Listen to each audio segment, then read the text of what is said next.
You like to use civility and respectability politics. Your psychoanalysis. Listen. Let me finish my point. I'm frustrated from the project. Listen. When they see another black person with a MAGA hat on, right? They immediately go into the emotional state.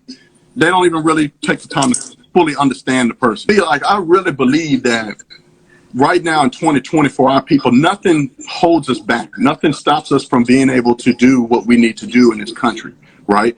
Black conservatives love to say, Trump care about black people. He pushed the First Step Act. The First Step Act is acknowledging the systemic racism in terms of policing that black conservatives like to do to us young hood niggas. You like to use civility and respectability politics. Your psychoanalysis. Listen. Let me finish my point. I'm frustrated from the project. Listen, fam. I got a timer right here. You know what I'm saying? We're going to take turns. Man. We're going to take turns. But I'm going to speak in 3-minute intervals. All I ask, Craig, is that when you talking, I'm going to shut up and I'm going to listen.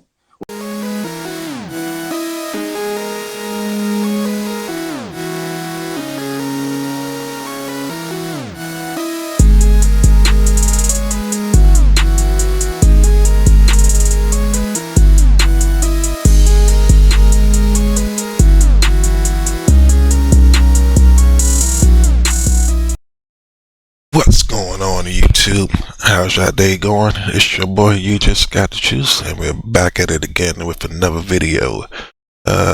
Excuse the blanket, I got a little cold. It's trying to get better.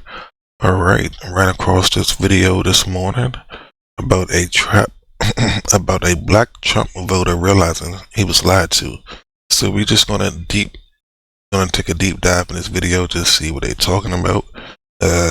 Without knowing any context. Alright, here we go. I don't understand, or I don't know the definition of systematic racism. So I'm going to ask you to define it for me. What is systematic racism? Systemic racism is when you have practices, policies, and legislation that are structured in a way that disproportionately impacts black people. Do you want me to give you some examples of policy or legislation? Because from my understanding that we already have it in federal law that is opposed to that, but I want you to give me an example. I'm gonna give you an example. Give me an example. I'm gonna give you the perfect example first. Right. Let's go straight on down. Straight to the perfect example. See, the second video that got my attention is where you were rhetorically asking the question, like, what can me as a black person not do? You deflecting. No, I'm not deflecting. Well, he did say give him an example. So was he trying to give him the example, and the Trump person didn't allow him? I'm about to give you systemic racism. All right, and here's where it gets spicy. Conscious Lee, who I'll link in the description below, then says, here, give me 3 minutes. In 3 minutes, I can debunk your argument. Watch. We're going to speak in 3-minute intervals. Craig, we're going to speak in 3-minute intervals. All I ask, Craig, is that when you talking, I'm going to shut up and I'm going to listen. When I'm talking, just shut up and listen. Go ahead. Start 3 minutes. 3 minutes. Timer going right now.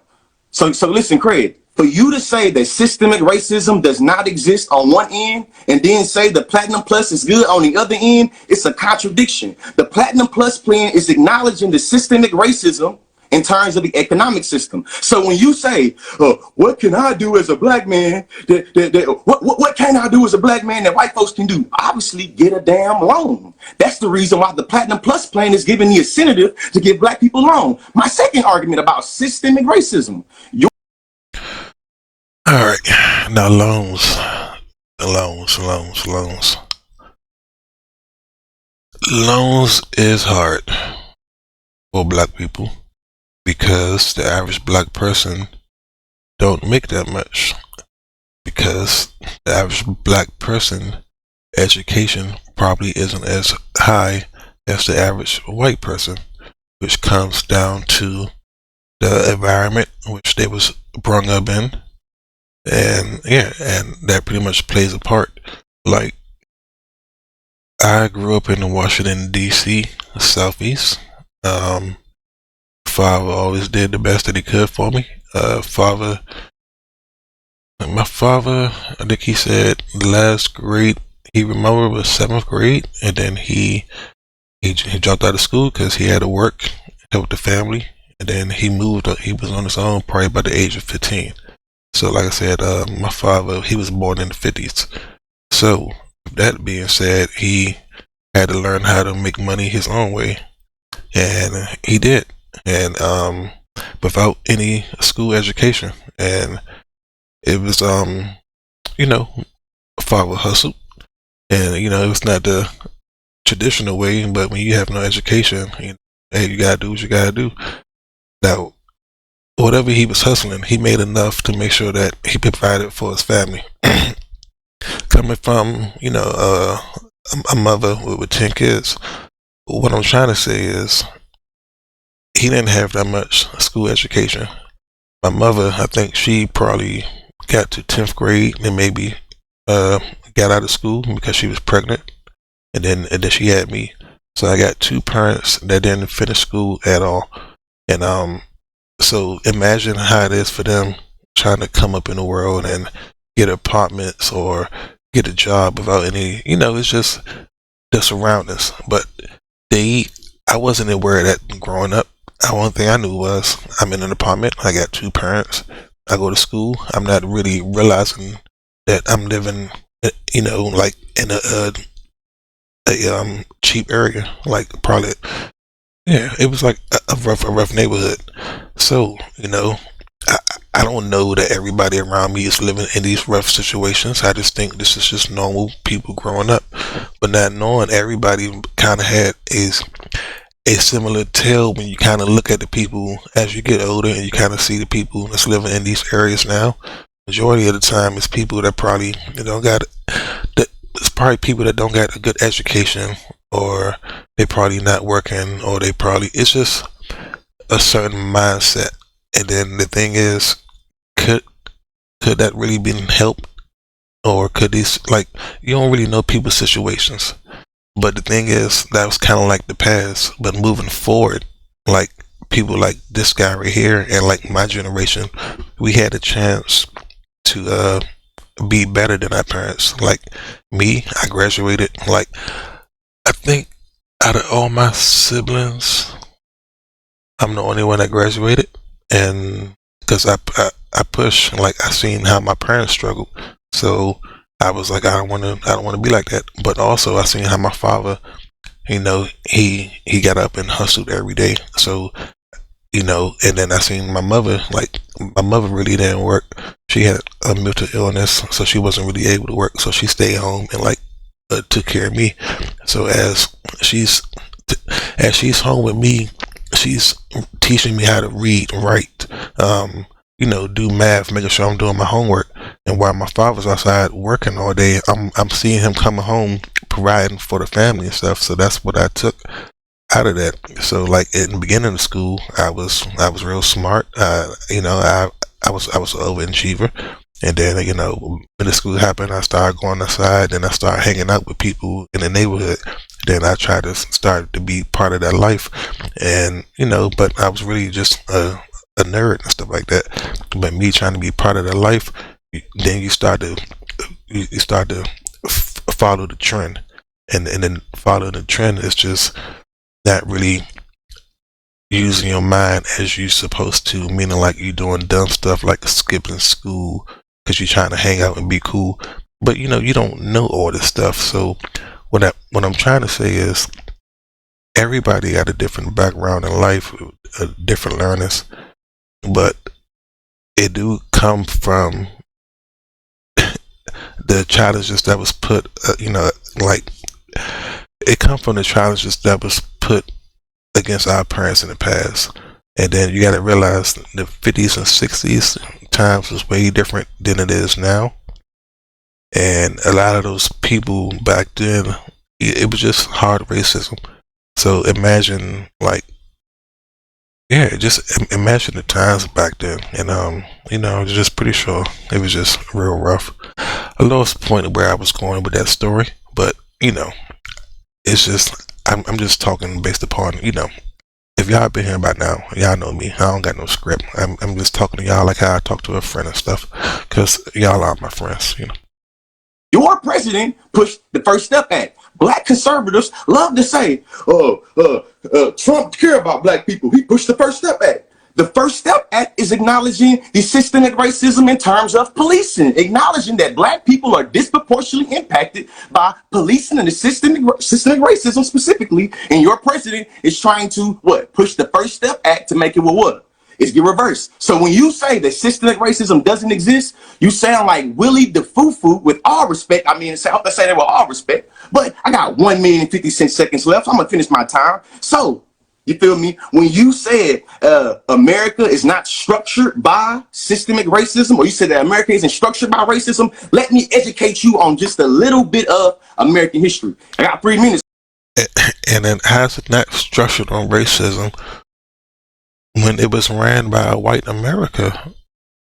I mean, like back then, like, imagine the mindsets back then during that time. They're probably like, man, y'all, oh my God, just imagine. Like, if we see how it was back in the 60s and 50s from all these stories that we get told and in all these movies and stuff like that, imagine how it was back then during slavery times. So you really think they thinking about writing in the Constitution and making everybody equal, and then we're slaves? Again, you know, the past is the past, you know, but gotta, I mean, that's kind of just obvious. So it was not built the same, and then, and like, I think everybody can admit that. Again, like, you can admit that without being a racist. It's the past. Like, we have no control of what happened in the past, but we should be able to talk about it truthfully and be like, yeah, it was wrong. And then I think if we all could just admit that, then, you know, we probably could push forward. But, you know, it is what it is. It's Craig. I'm gonna give your time to talk. Now, when your president, man, I see you. hey, listen, fam. The timer gonna go off. I don't know if you know how iPhones work, but the timer gonna go off. When the timer go off, I'm gonna shut up. You feel me? But you know what? The little 30 seconds you just 10 seconds you just got to put me. I don't even need it. Peep game though. When Thomas Jefferson said that we gotta kill the savage and save the man to Native Americans, did you not know that was structured with policy in terms of America? When listen. When the Constitution says that we have the unalienable rights of life, liberty, and pursuit of happiness, do you know that did not account for the slave? So when we fast forward that now to right now in 2020, when the 13th Amendment says that the United States federal government shall prohibit slavery except for punishment, conviction of crime, do you think it is coincidence that descendants of slaves are 6 times more likely of being convicted of a punishment of crime? Now, I know you're going to try some anti-black shit where it's going to be like, well, George, black people commit more crimes, therefore we are more punished. I'm going to present to you right now some studies that say that black people and white people commit crimes at similar rates, but black people are still 3 times more likely of being suspected of committing a crime. So when you get up here and tell me some anti-black stuff about how black people commit more crimes, keep in mind that your president has already signed a piece of policy and legislation where it tries to acknowledge the policing and mass incarceration, especially on the federal level. That's what the First Birthday Act was for. You feel me? And I can't wait to hear what you got to say, because the look on your face right now is funny. Absolutely brutal. And you know what? I want to pull up a clip of me talking to a Trump supporter about this exact same topic. I try to explain to him respectfully that systemic racism does exist in America, and I think he begins to realize it. Almost. Police officers, Antifa, Black Lives Matter. I can point a few differences out with these. First of all, point them out. Biden's rhetoric surrounding the riots was always, need to stop the rioting. It's not an effective way to communicate. Trump's rhetoric surrounding January 6th was always, go take your country back. Every court, every institution is lying to you. He said, I don't want to. Right? I mean, he is right. He is right there, right? See any violence. But the totality of his rhetoric leading up to It's the wording, take your country back. Take it back right now. You know, and then city people, again, because like, both sides do it. If it was like a Black Lives Matter rally, and somebody would have been like, man, we're going to storm the White House, and then, yeah, we would have did it, but we wouldn't like broke in like that, because we know like we would get shot, but we will all go down, you know, like down there and stuff like that. So, you know. to that, the months leading up to it. He says he doesn't want to see violence. Are you justifying then everything that Antifa and Black Lives Matter did? I think Black Lives Matter had some sort of point about the justice system being racist in some way. No, You don't think so? no, absolutely not. I don't buy in systemic racism. You don't think so? At all. No. Even just, marijuana usage. White and black people use marijuana at roughly the same rates across the country. But black people are arrested and charged at a 4 times higher rate. And this isn't their fault. It's because of a justice system that is tilted. What then happens is that black father is pulled away from their family at a disproportionate rate from white people. The child of that person is therefore affected, and it becomes a cyclical problem where this child doesn't have a father in the home because of the system. And then I agree, it is cyclical. And then I absolutely agree. this child And grows it's because up- the father's not in the home. And so that child's going to grow up and father children, and they're not going to be in the home. And it's going to continue and continue and this continue. is what systemic racism is, though. It's a cyclical thing that's not the See, he just said it, but without even knowing that he just said it. problem of the kid, not the fault of the kid. Because you kind of replicate what you grow up seeing or what's around you, and unfortunately, like even I realize that right now as I'm sitting here at 38, and I kind of turned into my father, and he worked all day, I worked all day, he was a homebody, now I'm a homebody. He didn't really like hanging out with a lot of people. I don't really like hanging out with a lot of people. And we was both brought up different, but we still wind up being like the same person. Weird, a coincidence. But imagine the people growing up with no fathers, they're going to be like, well, it's just, you're going to replicate that. So it's just, maybe it's a psychological thing, maybe it's a mindset, but yeah, it's just different. It is not created because of a bias.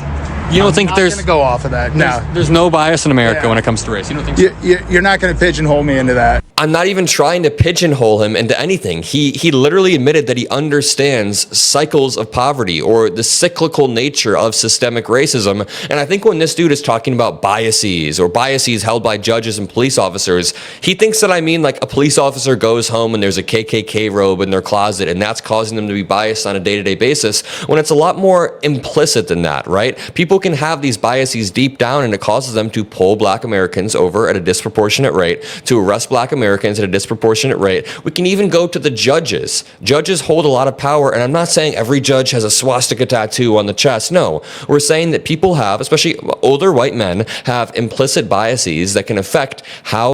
Because those older white men was raised by their fathers, which come from the earlier times of just more hate towards the black men. So it's just, they can't even control it. It's just already embodied in them. So, yeah.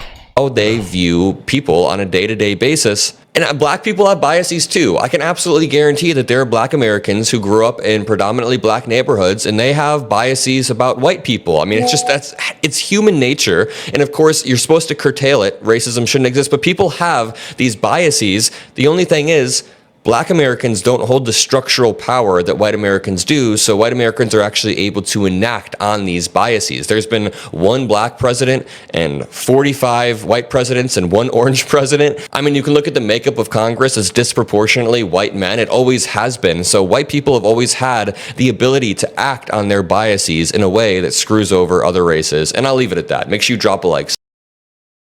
Yeah, I mean, like I said, he pretty much right, and it's something that we all know, and there's not nothing that's hidden. Like I said, it's something that's always been talked about, even back from the Colin Kaepernick days, even from back before that. So the thing is, though, what are we gonna do about it as an American culture? Like I said, you got the news trying to divide people with the left and right instead of everybody just coming together. Sometimes you gotta just think for yourself and just realize, the bullshit was bullshit, but if we could push together, maybe we could make it better for the next generation or something like that. But I'm pretty sure everybody been trying to do that. But if just because it hasn't been working, don't mean to not try. So with that being said, leave your comments, and if you can, leave a like and subscribe, and I'll check you guys out with the next video. Remember, you got the juice now. Boo doo boo boo doo.